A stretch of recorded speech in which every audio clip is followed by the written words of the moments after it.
Hello folks, Trans Gamer Girl is back with you once again. And for this review, I will be doing Cruis'n USA for the Nintendo 64. It's based off the 1994 arcade game. And this game was released in 1996 for the Nintendo 64. I hope you guys enjoy this review, so let's get started. Alright, like I said, this was a port from the arcade version from 1994. And this game was released in 1996. And for this mode, you can choose to cruise the USA from the west coast to the east coast.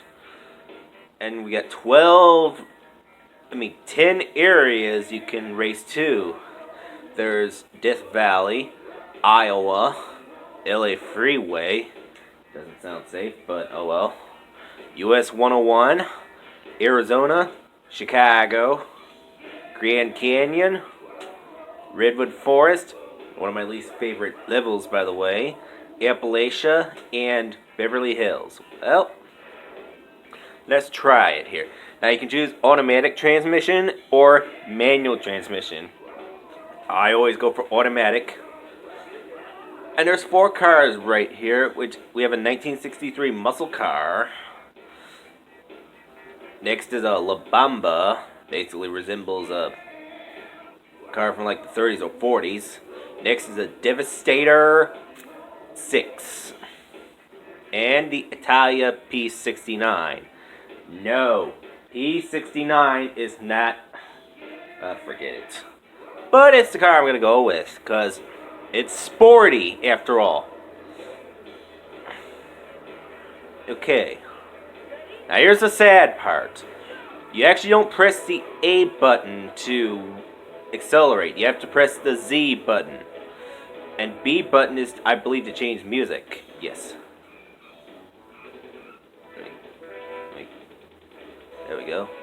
And A is to change camera angles. And I don't get that, to be honest. Oh, R is brake, and L's the same thing. And I mean, normally when I play racing games, it's the A to accelerate, B to brake.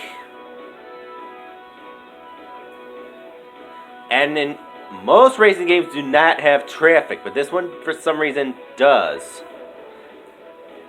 And it can be a big problem at times, if you ask me. Alright, this blue car is right behind me.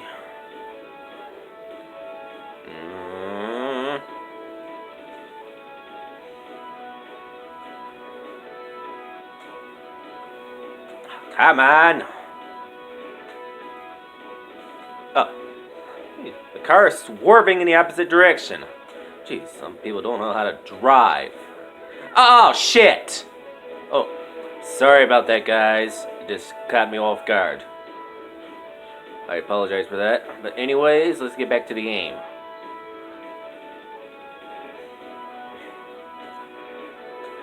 Yeah. And the frame rate's okay, but the hit detection, like when the cars come, it most of the time it catches you off guard. So basically, you don't have much time to react, which can be a big problem.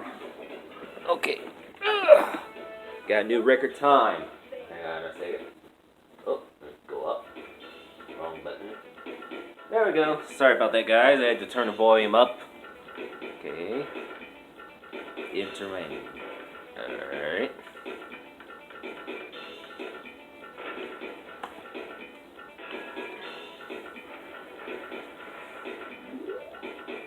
Got best time. Nice. And I think we can do another race. This time we're going to be in San Francisco. We change music.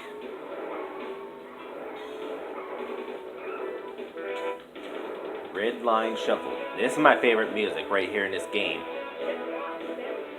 Yep, San Fran. Alright.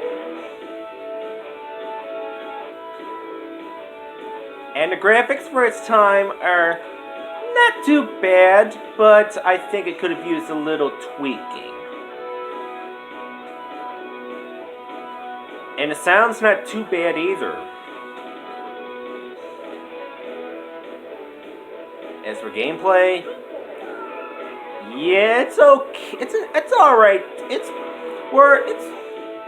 a pretty good game, but sometimes the traffic can catch you off guard, especially if you don't have the time to react to oncoming traffic.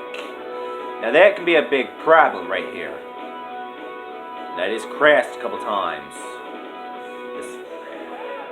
Yeah, so gameplay is okay, but it definitely needed better execution.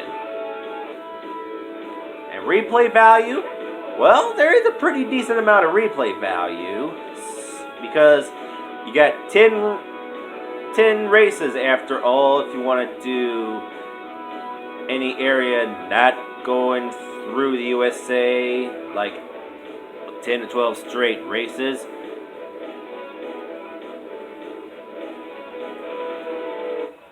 There's one again. Alright.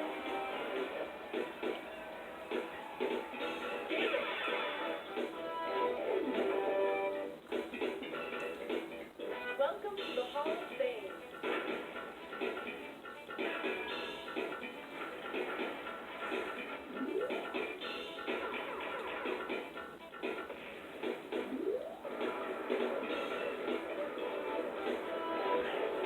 And the controls,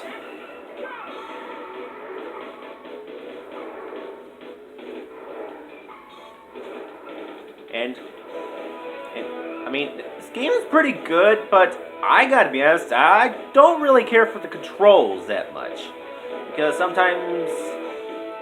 if you press the Z button to accelerate and L and R button to slow down, otherwise known as brake, then it can cause some confusion.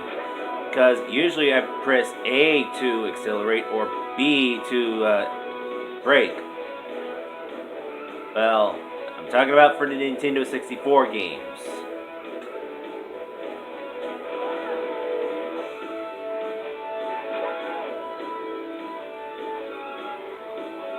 Alright.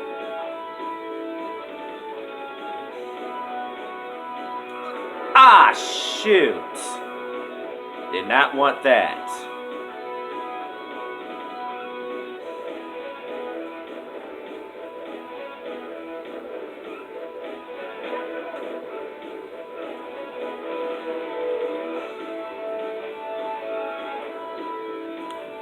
After this race, I will conclude my review and give you my overall score.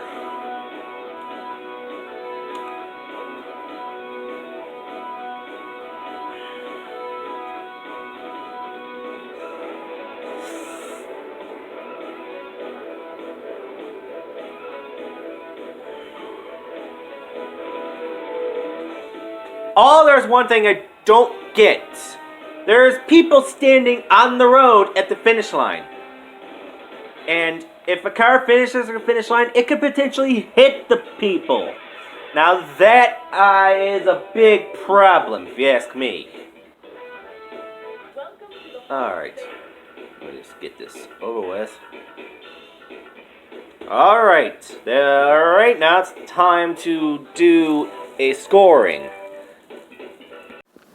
Alright folks, I just got done with the review. Now here's my scoring.